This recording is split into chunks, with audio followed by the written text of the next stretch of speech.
Lagi ka bang present sa mga family reunion? Ako hindi. Araw ng Sabado, mag-aalas 8 ng umaga. Nasa Partas na kami ni na mama. Medyo excited ako kasi ngayon na lang uli ako sasakay ng bus pa uwi ng probinsya. Sa San Fernando, La Union ang punta. Hometown ni na papa. Si Bako sobrang excited niya. Ang dami ng damit na dinala. Parang dala niya buong aparador niya. Ano, nag-iisip ka ba niyan o natutulog ka? Sumagot ka. Charet. Looking forward din ako sa bus ride na to dahil dito. Pasintabi sa pagiging ignorante ko, pero ngayon lang ako nakasakay ng bus na may CR sa loob nito. Sa loob ng CR may gripo na may tubig, may bidet, may bowl, may tissue, may tapunan. Kung iniisip mo anong mangyayari pagkatapos mo gumaw, may flush to.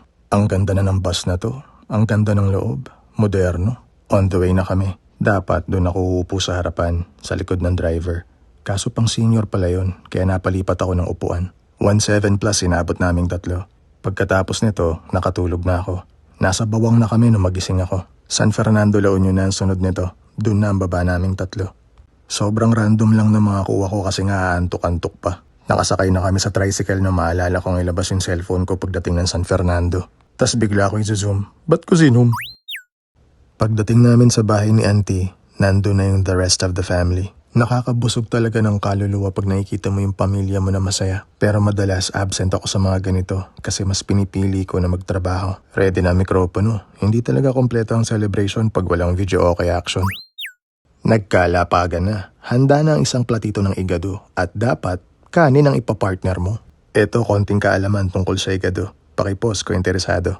Sabi ni auntie kumain daw muna kami habang hinihintay yung iba. Sa likod bahay, doon kami pumwesto ni na mama.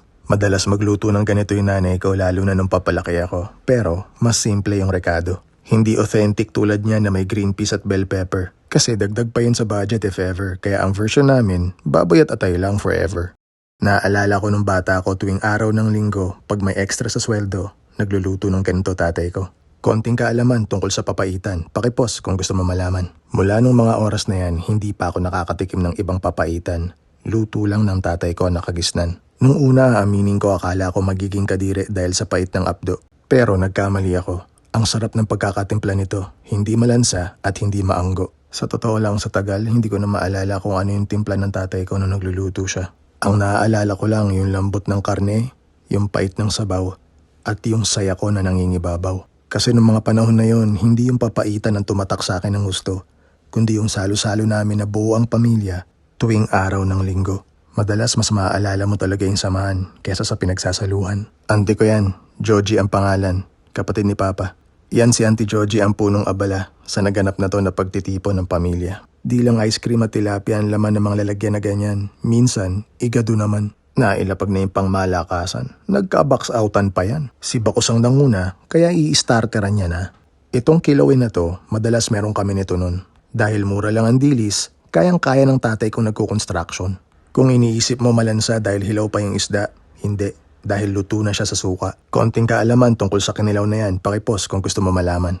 Masarap to kasi nagtatalo yung asim at anghang na timpla. Tapos may added crunch kasi mangunguya mo yung sibuyas at luya. Kung medyo nag-aalangan ka dahil feeling mo matitinig ka dito, huwag kang manginig kasi lahat yan madudurog pag nanguya mo na sa bibig.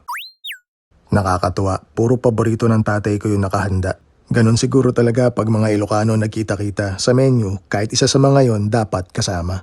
Pinsan ko yan si Tonton, panganay na anak ni Auntie Minda. Ngayon ko na lang siya ulit nakita. Si Kuya Sandro yung nakasombrero, pinsan ko. Si Uncle Eli naman yung naka-blue. Si Bakus nag-change costume na. Kaya pala ang daming damit na dala kasi aaura siya. Hindi ko pa pala nasasabi yung okasyon kung bakit kami nagkita-kita dito sa La Union. Ito ay para gunitain ang mga magagandang alaala ng auntie ko na pumanaw na. Bunsong kapatid siya ni Papa. Breast cancer ang ikinamatay niya. Auntie, hindi mo na kailangan magtiis. Hindi ka na rin mahihirapan. Pakikumusta mo na lang ako kay Papa kapag nagkita kayong dalawa. Ang malungkot na realidad ng buhay, minsan, kailangan meron munang maglaho bago mabuo. Kailangan meron munang mawala bago magkita-kita. Sa sobrang abala natin na kumita ng pera, minsan nakakalimutan na natin maging tao pansamantala. Nabubuhay tayo dahil sa tulong ng trabaho. Pero hindi tayo nabuhay para magtrabaho. Bilang breadwinner, dama ko yung halaga na dapat kinsenas katapusan sumasahod ka. Napakahirap hanapin ang balanse.